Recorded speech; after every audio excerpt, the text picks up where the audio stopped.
In charge था किसी जगह पे, फोन आया, कहाँ है तू? मैं कहा मैं तो गांव में आया हूँ, उस दिन मैं गांव में था। कहाँ है? मैं कहा इधर। चल एक काम कर, मोबाइल घर छोड़ के आ। उसने मुझे जगह दी, स्टेज से बोल रहा हूँ ना इसलिए बता नहीं रहा हूँ कहाँ पे मिले थे हम, नहीं तो पहचान जाएंगे सीआईडी वाले कहाँ पे मिले होंगे, कौन था वो। उसका भी तो हमें वो रखना है। हम मिले, उसने बोला क्या पंगा कर रखा है तूने? ने क्या पंगा कर रखा है? खैर आज यार थाने में ऐसी ऐसी गाड़ियां आई जो हम सिर्फ प्रधानमंत्री के काफिले में देखते थे, काली गाड़ियां आगे, वो चौ चौ वाली, वो दूसरी लेक्स वाली, एल लिखा हुआ गाड़ियों के आगे, लेक्सस वाली। बोला यहाँ टांगा हुआ है मिनिस्ट्री ऑफ होम अफेयर्स, एक ने डाला हुआ है एनएस से, तो मतलब ये अजीत डोभाल की टीम से, उसने बताया। एक ने बताया कि मैं मतलब होम मिनिस्ट्री से हूँ, अमित शाह के साथ काम कर रहा हूँ। तो फिर मैं कहा पंगा क्या था? बोले वहां आकर बोले देवेंद्र बल्हारा क्या करता है? बोले जी कुछ नहीं, नौकरी छोड़ के बैठा है, कोचिंग सेंटर खोला था वो भी बंद कर दिया, अभी काउंसलिंग वाउंसलिंग करता है, पता नहीं कैसे करता है। आमदनी का जरिया क्या है? क्योंकि अपन तो क्या करते हैं, ना कैश लेते किसी से कि कहीं रिश्वत में फंस जाएंगे, ना हम किसी से अकाउंट में पैसा लेते। हमने दुकानदारों से सेटिंग करी हुई है कि भैया जी हमारे घर का खर्चा चला दिया करो बिना पैसे मांगे, जहां से कोई आमदनी होगी तुम्हारे खाते में सीधा करवा देंगे, बात खत्म, हम तुमसे लेंगे ही नहीं। तो जिसके बच्चों की काउंसलिंग करता हूं उसको बोल देता हूं जूतों वालों के अलग भेज दो भैया, राशन वाले का अलग भेज दो, दूध वाले का अलग, मकान मालिक का किराया अलग। तो 6-6 महीने का एडवांस दे के रखता हूं मैं, तो जब आ जाता है 6 महीने का एडवांस दे देता हूं, जब नहीं आता है तो 6 महीने का कर्जा चढ़ जाता है। ठीक। अब किसी को पता नहीं, क्योंकि वो क्या करते हैं, आदमी की औकात चेक करते हैं, बैंक अकाउंट से चेक करते हैं, बैंक में ट्रांजेक्शन जीरो है। अब वो क्या करते हैं, 100 साल की कमाई एक दिन में ऑफर करते हैं कि पूरे साल में इसका इतना करोड़ रुपया या इतना लाख रुपया पूरे साल में इसका पैसा आता है बैंक में, तो इसको ऑफर कर दो।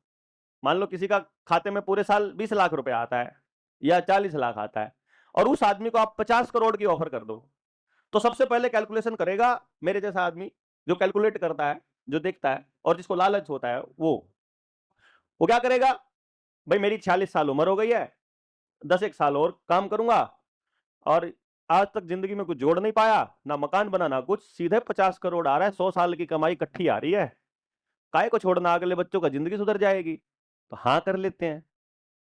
और मैंने क्योंकि अमित शाह की टीम के साथ काम किया हुआ है, बता रहा हूं आपको मैं, इसलिए मुझे उनका पता है तरीका काम करने का।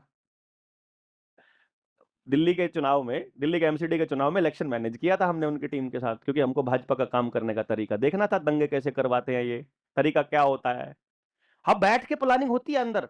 देखो वो मुस्लिम बहुल क्षेत्र है, वो हिंदू उसमें ज्यादा है, इसमें चमार ज्यादा है, इसमें वाल्मीकि है, इधर 10 चमारों के घर हैं, 3 पंडितों के घर हैं, एक वाल्मीकि का घर है। बढ़िया तमाशा होगा अगर पंडित को वाल्मीकियों का बंदा एक थप्पड़ मार दे तो किसी तरह से किसी वाल्मीकि से थप्पड़ मरवा दो या किसी मुसलमान से मरवा दो, बात खत्म, बाकी काम अपन देख लेंगे। बाकी तो सब तैयार रहते हैं उनके। एक टीम है पूरी आरएसएस की ना, जो सिर्फ इसी काम के लिए होती है, जिसने आरएसएस, जिसने फेसबुक पे पेलना, आई हुई पोस्ट, और वहां जाकर के मुर्दाबाद मुर्दाबाद ये करना, बस और कुछ नहीं करना है। भारत माता की जय। मेरे घर में आए ना वोट मांगने के लिए, मेयर के लिए वोट मांगने के लिए आए ना, बेल बजते ही भागी पूनम कि देवेंद्र आ गया तो गड़बड़ हो जाएगी। मैं पहले ही खड़ा गेट पे, बाई चांस बाहर ही था। हाँ जी भैया, हाँ जी, वोट मांगने आए। मैं कहा, बहुत बहुत धन्यवाद, कौन सी पार्टी से भाई साहब? पर्चे भी ले रखे गले में, और कुत्ते वाला पटका भी डाल रखा, सारा कुछ था, मतलब पता लग रहा था भाई ये भाजपा के हैं। तो बोले के तो बोले के भैया जी वोट करना। मैं कहा, बिल्कुल करेंगे, कमाल है यार, आपको नहीं करेंगे और किसको करेंगे, ऑप्शन ही कोई नहीं है देश के पास। अब भाई बंदा खुश हो गया चेहरे पे, बस एक अर्जी है वो लगा देना जी, ऊपर साहब लगा देना। मैं एक तो जितने लोगों को वैक्सीन लगा के मारा है उनका हिसाब किताब कर देंगे, जितने लॉकडाउन में धंधे चौपट हुए हैं उनका हिसाब किताब कर दें, हमारे पास पूरी लिस्ट है। मैंने कहा, और जो अभी देश को सारी संस्थानों को बेच रहे हैं उनको थोड़ा वापस कर देंगे। आप तो देशद्रोही हो। मैं कहा है सच्ची, तुम सर्टिफिकेट भी बांट रहे हो देशभक्ति और देशद्रोही का। बस फिर तो वो कुछ नहीं बोले, मतलब मैं, क्योंकि मुझे पता था इनके साथ बहस करने को फायदा नहीं है। वो नीचे जाने लगे ना, नीचे जाते जाते नारा क्या लगा रहे हैं पता है? पाकिस्तान मुर्दाबाद, भारत माता की जय। मेरे पड़ोसी थे, बोले, "को क्या हो गया, पाकिस्तान कहां से आ गया यहाँ मोहल्ले में?"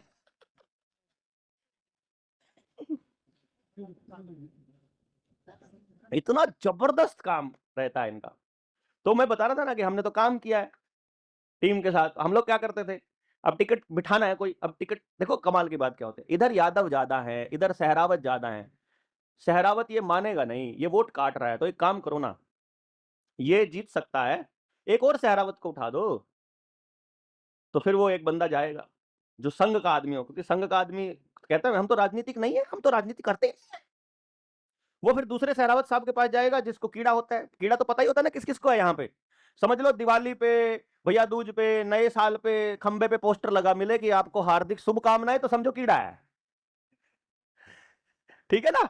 तो आसपास वो कीड़े वाले पता ही कौन किन किन को कीड़ा है, किसी के दिमाग में है, किसी के दिल में कहीं पे। तो अब फलाने सहरावत को भी कीड़ा है, तो अपना आरएसएस वाला बंदा जाएगा, सहरावत साहब कमाल है यार, आप चुनाव नहीं लड़ रहे क्या, पूरे हलके में यार आपका जिक्र है। आप देखो वो ठीक है वोट ले लेंगे, पर अगर जनता आपके साथ होगी कौन हरा देगा। सहरावत साहब को पता है कि मुझे हारना है, लेकिन राजनीति करने वालों के दिमाग में एक चीज ठप्पा डाल दिया है कि कभी ना कभी तो शुरुआत करनी पड़ेगी, पहले ही चुनाव में जीत जाएंगे कोई गारंटी नहीं है, तो शुरुआत करने के लिए उपस्थिति तो दर्ज करानी पड़ेगी। बोले लड़िए ना, बोला यार कौन लड़े यार, इतना पैसा कौन वेस्ट। अरे पैसे की काहे चिंता करते हो यार, आपके भाई इतने सालों से जानते हैं आपको, ऐसे थोड़ी अकेला छोड़ेंगे, कितना खर्चा आएगा यार, इतना पैसा लग जाएगा। एक काम करते हैं, कल तक मैं अरेंज करता हूँ, 10-20 लाख का जुगाड़ मैं करता हूँ, और बाकी का जुगाड़ साथ के साथ कर देंगे, 1 करोड़ 2 करोड़ रुपया कोई बड़ी बात। अब नेताजी दिमाग में लगाते हैं, अच्छा 10-20 लाख के पोस्टर बैनर बांट देंगे, बाकी तो पैसा बचेगा ही। चुनाव की सबसे बड़ी खासियत यह है, जीतने वाला भी प्रॉफिट में होता है और हारने वाला भी प्रॉफिट में होता है। चाहे जमीन बेच के चुनाव लड़े, चंदा उससे फालतू ही आता है, कभी नहीं होता कि उसकी जमीन बिक गई और वो बिका रहे ना, हारने वाला भी प्रॉफिट में होता है। क्यों?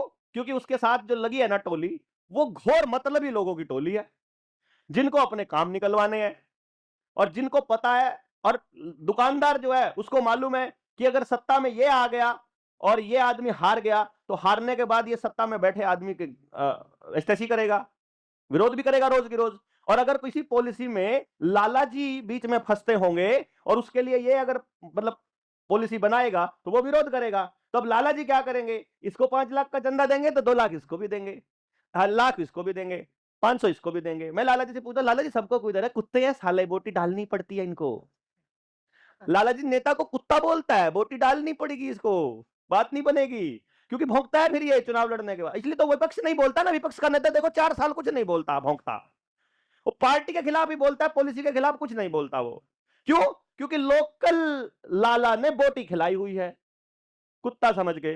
अब अडानी का कुत्ता थोड़ा बड़ा है, लोकल लाला का कुत्ता छोटा है, लेकिन लाले ही कुत्ते पालते हैं इन नेताओं के रूप में, और ये हमको पता है, सीधा सा बात है। तब लाला जी के पास पहुंचेंगे, 2-4 लालाओं के पास पहुंचो, 10-20 लाख रुपए जुगाड़ कर देते हैं, कुछ पार्टी फंड दे देता है, तो 10-1 लाख रुपए शाम तक सहरावत साहब के घर पे पहुंच गए। सहरावत सिंबॉलिक है, कभी सोचो सच्ची में सहरावत का नाम ले, वैसे था एक जगह, सिंबॉलिक मान लो।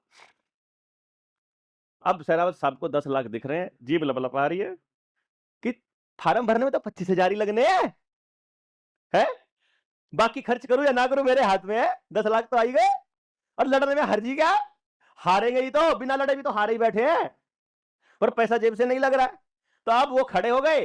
अब जो सहरावत कौम है, जैसे जेएसएम कौम घबरा जाती है ना कि असली जेएसएम कौन सा है, ऐसे ही सहरावत कौम घबरा जाती है, असली सहरावत कौन सा है अब इनमें से। वो भी सहरावत, वो भी, क्योंकि उन्होंने जात को देना था, अपने गोत्र को वोट करनी थी, या जाट भाई को करना था, अब 2 जाट भाई हो गए, अब फंस गए। वो कंफ्यूजन में वो आपस में भिड़ेंगे, आपस में आरोप प्रत्यारोप करेंगे, जो सपोर्ट करने वाला है यार तुम तो दोनों ही कचरा फैला रहे हो, हम तीसरे के पास जाएंगे, तो कुछ उनको देंगे, कुछ उनको देंगे, कुछ उधर चले जाएंगे, ये चलता रहेगा। अब चक्कर ये है, ये तो है चुनाव लड़ने वाला। अब सहरावत साहब अगर वोट काट रहे हैं, अब गड़बड़ है, काट रहा है, पहुंचेंगे, सहरावत साहब यार आपने प्रॉमिस किया था पिछली बार कि आप सपोर्ट करोगे, आप सपोर्ट नहीं कर रहे हो, पार्टी से अलग हो गए, आप चुनाव लड़ने की तैयारी कर रहे हो, ये तो गलत बात है, आप इंडिपेंडेंट फॉर्म भरोगे तो गलत बात है, पार्टी की नीतियों में नहीं है, पार्टी से बर्खास्त हो जाएगा। हमने अपनी राजनीति ऐसी तैसी कराने के लिए थोड़ी कर रहे हैं, 10 साल से जूती घिसा रहे हैं, जो वो पार्टी वोट नहीं दे रही है, टिकट नहीं दे रही है, तो हम क्या करें भैया, हमको तो लड़ना पड़ेगा यार। देख लो इतने दिनों से घूम रहे हैं, इतनी रैलियां कर ली, इतने लाखों रुपया कितने लाख खर्च हुए आज तक, बताओ जरा। आज तक पार्टी में काम करते हुए कितनी रैलियों में कितने लाख खर्च हुए? अरे 20 लाख से ऊपर, 50 लाख मेरे से लो, बैठो। अच्छा, ये समाज में प्रतिष्ठा ऐसे ही बनाई है, लोग क्या कहेंगे, मुंह पे थूकेंगे कि लड़के इलेक्शन कर। कितना चाहिए बोलो ना? वो उनको पता है कुत्ता तो बिका हुआ है, कितना रेट, बस रेट हाई चढ़ाने की कोशिश कर रहा है, उसको पता है, उनको सब मालूम है। जो राजनीति में गया है वो सेवा के लिए तो नहीं गया, क्योंकि सेवा करने के लिए राजनीति की क्या जरूरत है भाई? पावर के लिए जरूरत है राजनीति की तो। और पावर किसी को तोड़ने के लिए चाहिए, प्रेम के लिए, मतलब अगर आपको पावर नहीं चाहिए तो प्रेम काफी है ना, उसके लिए सत्ता की क्या जरूरत है, पावर की क्या जरूरत है? पावर केवल सामने वाले को कुचलने के लिए चाहिए होती है, वरना ताकत तो प्रेम में भी खूब है? वो प्रेम वाली ताकत नहीं, नफरत वाली ताकत को अंजाम देने के लिए उनको राजनीति करनी होती है असल में।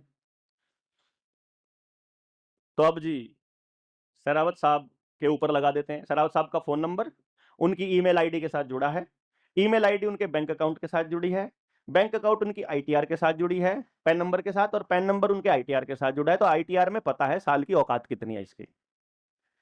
उसके फोन नंबर के साथ उसकी पत्नी की भी आईटीआर है, वो सारे दस्तावेज तो है ही ना, वहीं पे बैठे हैं ऐसे टक टक टक, खोलो आईटीआर खोल, आईटीआर, आईटीआर में जी ये तो 30 लाख का इसका रिटर्न है, 30 लाख का इसकी पत्नी का चेक कर, पत्नी का, बेटे का चेक कर, बेटे का, टोटल मिला के पूरे घर किया हूं, क्योंकि एक आदमी बिजनेसमैन कई जगह फैला के रखता है। फिर वो ये भी मान के चलते हैं 2-3 काम इसके किसी और के साथ हिडन भी होंगे, तो ये मान के चलते हैं जितनी वो टोटल किया उसके 2-3 कामों का और टोटल करके कैलकुलेट कर लें कि आदमी की औकात 2 करोड़ रुपए की है साल की, ठीक? तो 200 करोड़ का ऑफर मारेंगे सीधा, नेताजी को बोलेंगे जी कम से कम 100 करोड़ उनको डन हो। मतलब मैं आपको बताता हूं, पार्टी कार्यालय में 100 गुना साल की कीमत, साल की जो उसकी औकात है नेता की, उसके 100 गुना का ऑफर पहले से ही अप्रूवन है कि तुम दे सकते हो, लेकिन सौदा जितना सस्ते में हो सके उतने में करना है, क्योंकि कबाड़ ही है, कबाड़ को किस रेट खरीदेंगे, कोई तय नहीं होता, जो जिस रेट, कबाड़ी तो अपना सामान किसी रेट दे भाई, है? तो पहले ऑफर देंगे 2 करोड़ वाले को 10 साल का 20 करोड़, ठीक है? नहीं मानेगा 30, 40, 50, 100 तक पहुंच जाएगा। यार सुन बात सुन, 100 खोखा ले तू, राजनीति में रुपया बोलते हैं, खोखा भी नहीं बोलते, खोखा नशे वाले बोलते हैं, जो नशे की तस्करी करते हैं वो खोखा और पेटी बोलते हैं। राजनीति में खोखा जो है उसको रुपया बोलते हैं, और पेटी को पैसा बोलते हैं, लाख को पैसा बोलते हैं और करोड़ को रुपया। तो बोलते हैं 100 रुपए ले तू, बात खत्म कर, 100 रुपए में डन। अब 100 रुपए सुन करके अगले बंदे की तो, अब बेटे सुन, पहली लॉट कहाँ चाहिए ये बता बस, और कल पार्टी ज्वाइन करनी है, ये हमने करा हुआ है, पहले बता रहा हूं मैं। देखो जितना भी इतना तुमको है नहीं, अभी लो 100 होगा, 100 रुपए लो, पूरे 5 साल दबा के पैसा खर्च करो, गाड़ी लाओ, टॉर दिखाओ दुनिया को, अगले चुनाव में 2 करोड़ दे के टिकट खरीद लाना, 5 ही साल का तो सबर है, बंदे को सूट कर रहा है। अब बताओ आप ये ऑफर कौन नहीं लेगा? वो भी कुत्ता पालतू बाजारू लेगा ना। अब वो क्या करेगा यार, बोले कहाँ लेना है, अकाउंट में लेना है, स्विस बैंक में लेना है, प्रॉपर्टी लेनी है, बॉन्ड लेना है, क्या लेना है बता? पहला लॉट तुम्हारे पास शाम को आ जाएगा, अगला बाकी की पेमेंट कल शाम तक डिलीवरी हो जाएगी, जहां तुम कहोगे पार्टी ज्वाइन करते ही।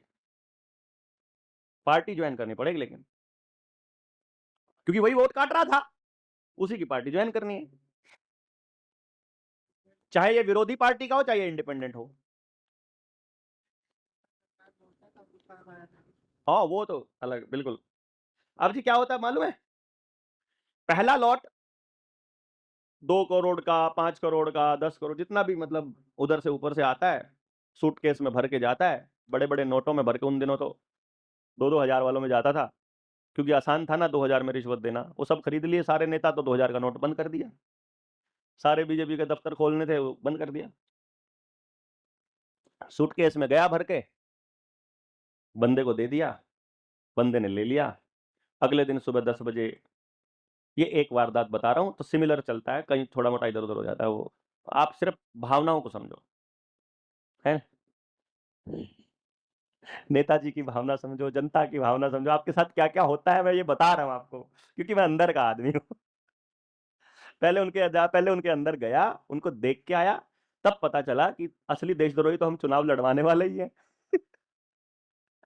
फिर पता चला पैसे के लिए जो काम करते हैं, कितना देश की जनता का मूर्ख बनाते हैं यार हम लोग। क्योंकि हम क्या करते हैं पता है, अब जैसे यहाँ मितौली में है, मितौली में आएंगे गांव में, 4-5 घरों में पूछ के जाएंगे गांव में कौन चौधरी है, किसकी मानते हैं, कौन बढ़िया आदमी है, कौन खराब आदमी है, कितने निकम्मे, किस पार्टी की चलती है, लोग किसको वोट करते हैं, 5-7-10-20 क्वेश्चन पूछे, पूरे मितौली की जानकारी ली, जा करके नेताजी को सौंप दी।